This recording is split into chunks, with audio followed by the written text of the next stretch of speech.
ไกลบ่ไกลเสบังไฟนี่เป็นสายยา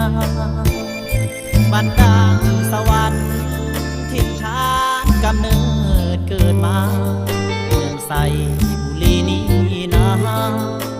สวรรค์นักเขตเป็นแผ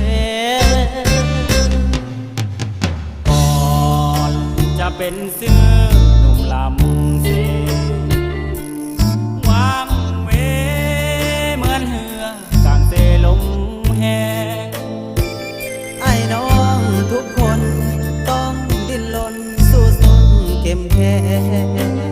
ย้อนขัดเบิ่งแยงแม่พ่อก็ตายจากเขาหนุ่มลำเสเกิดได้ย้อนมีแห่งใจแฟนทั่วแดนเหนือใต้เป็นกำลังใจบ่เศร้าขอบใจหลายเด้อสปอนเซอร์ที่สู้แบ่งเบาขอบใจครูอาจารย์เจ้าช่วยสิสอนเอาพวกเขาลำเสขอฝากเพลงมาเลงส่งให้จากใจ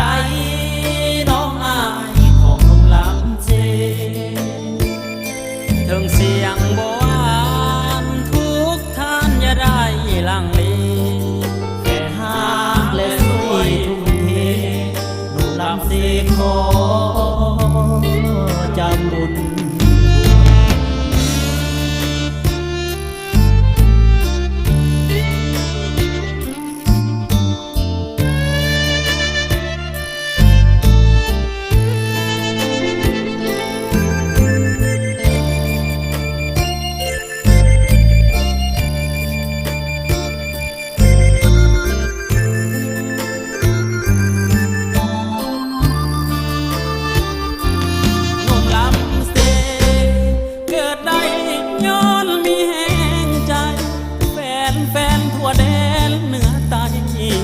เป็นกำลังใจ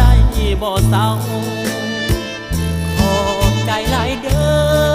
สปอนเซอร์ที่สู้แบ่งเบาขอบใจครูอาจารย์เจ้าช่วยสิสอนเอาพวกเขาลำเสขอฝากเพลงมาเลงส่งให้จากใจน้องอายถึงเสียงบ่หวา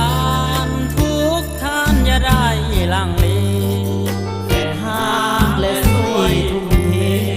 หนุ่มลำเสขอจำบุญ